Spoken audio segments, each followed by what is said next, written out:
au moment où je vous parle, nous sommes en train de poser des actions concrètes. Tous les membres des instances sont dans les différentes localités pour sensibiliser et distribuer des gels et des masques à la population ivoirienne et surtout à la jeunesse. Et je tiens à préciser, dans le cadre de cette sensibilisation, la coordination des enseignants privés de Côte d'Ivoire est à pied d'œuvre au niveau de la plus grande commune de Côte d'Ivoire, qui est Yopougon. Chaque jour que Dieu fait, ils sont dans tous les quartiers pour sensibiliser la jeunesse, pour leur faire comprendre que cette maladie est une réalité et que cette maladie, elle tue. Cette maladie ne fait pas de choix. Cette maladie, lorsque tu es contaminé, cette maladie t'emporte. Donc il est très important de vous souligner et d'aller plus loin. Le mardi 7 avril 2020, nous étions l'invité de la Radio nationale de Côte d'Ivoire. Et à cette occasion, nous avons tiré sur la sonnette d'alarme afin de prévenir le danger que chacun de nous encourt par la contamination du coronavirus, contre lequel un traitement adéquat est en train d'être trouvé. Et nous avons foi, nous y croyons. Et je tiens à vous donner cette information très importante. Dès le week-end prochain, nous visiterons 15 associations au niveau du district d'Abidjan. 15 associations de femmes vendeuses de vivriers dans le district d'Abidjan. Ça, c'est vraiment très, très important.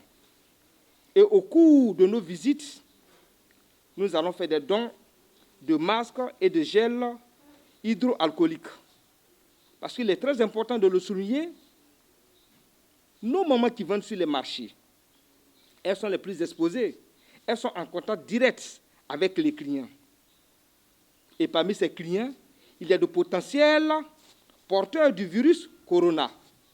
Donc il est important pour nous de les sensibiliser et de leur faire comprendre que le temps n'est pas la politique. Et que toutes les personnes qui viendront vers elles pour faire de la politique, qu'elles sachent que la vie humaine n'a pas de prix. Le plus important pour nous, c'est de lutter. C'est de bouter hors de la Côte d'Ivoire. C'est de faire en sorte que Dieu se glorifie sur la Côte d'Ivoire et que cette pandémie puisse prendre fin. Donc, voici quelques actions que nous sommes en train de mener.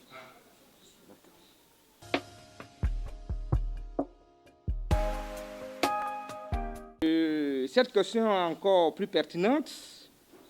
Comme je l'ai dit tantôt, la Côte d'Ivoire traverse une crise sanitaire sans précédent. Il est inadmissible qu'on puisse penser à des élections. Dieu est en train de changer l'ordre mondial, et plus particulièrement l'ordre au niveau de notre pays, la Côte d'Ivoire. Car tous ceux qui avaient conçu dans le secret leur plan diabolique pour transformer la vie des Ivoiriens, et plus particulièrement la jeunesse ivoirienne, en un enfer, je vous le dis, chers frères, tout leur plan est aujourd'hui mis à nu.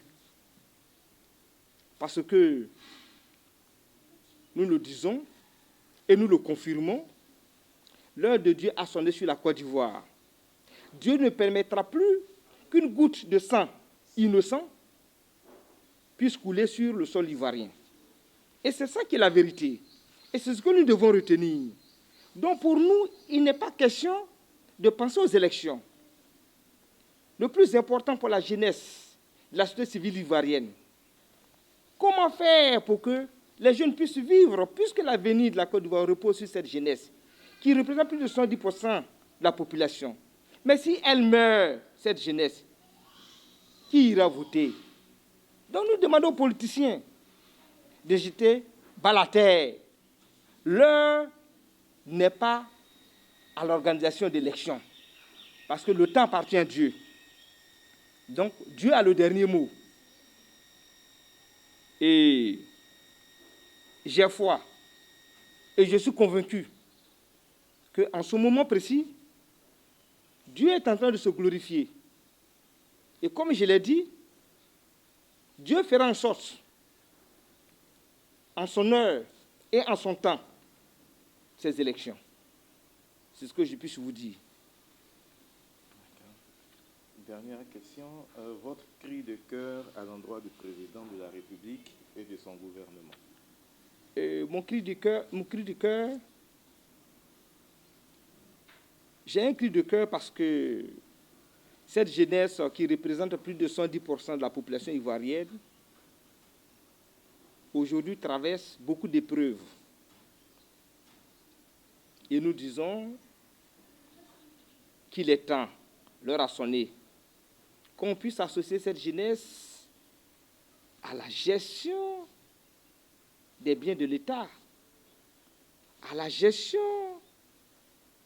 des biens du peuple de Côte d'Ivoire.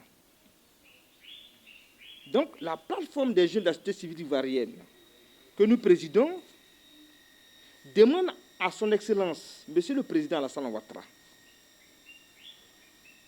d'associer tous les acteurs de la vie, de la scène politique,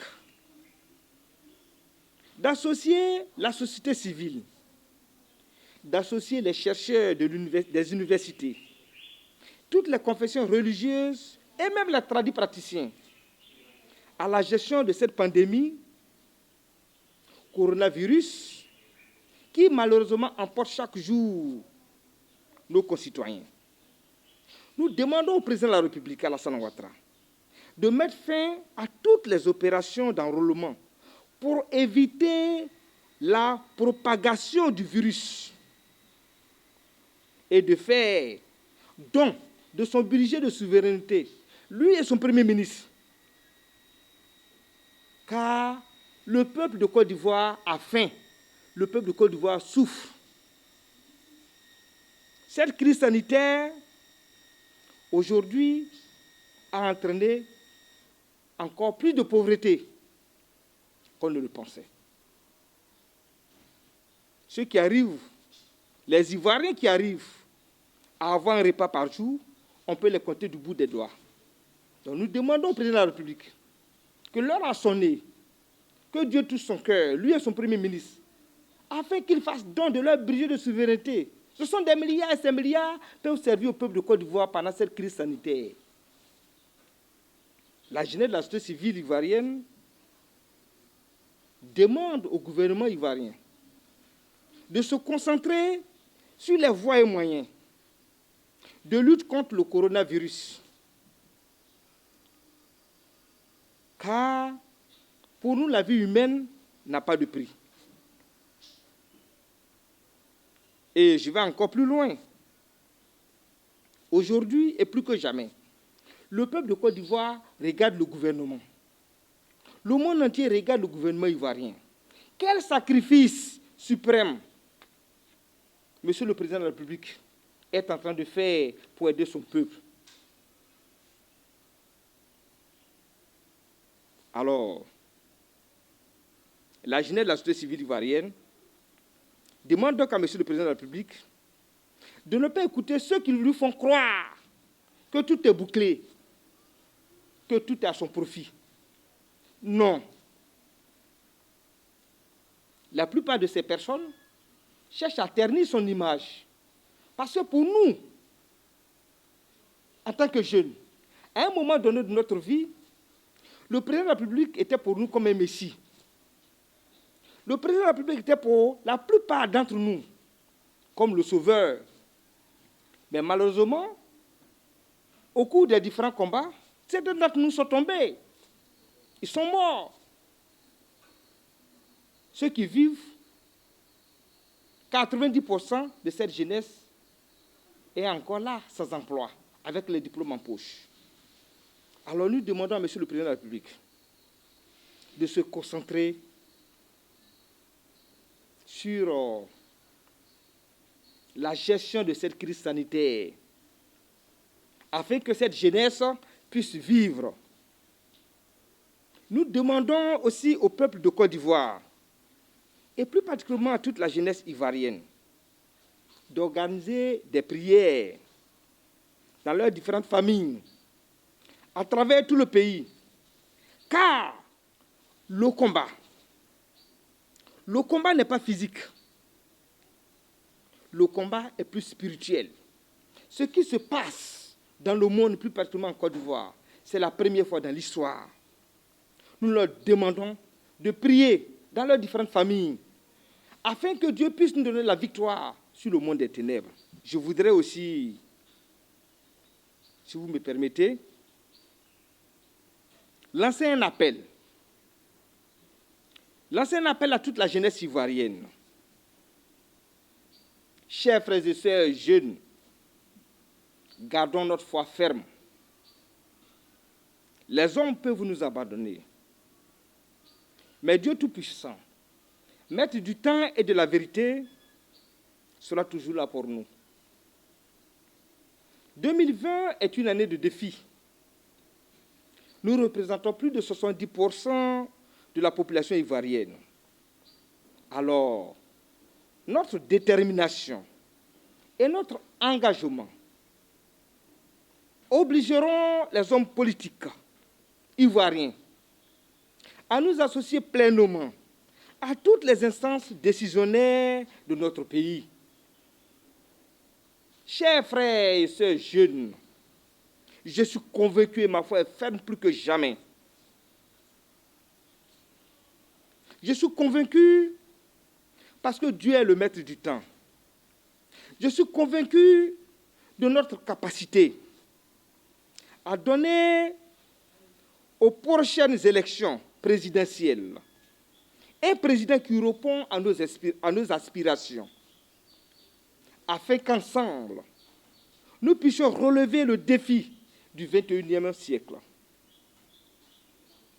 Alors, pour terminer, je lance un appel à toutes les bonnes volontés qui disposent des masques et gels hydroalcooliques de nous soutenir, de soutenir la jeunesse de la société civile ivoirienne dénommée PECSI, afin d'aider nos mamans et nos soeurs qui sont sur les marchés.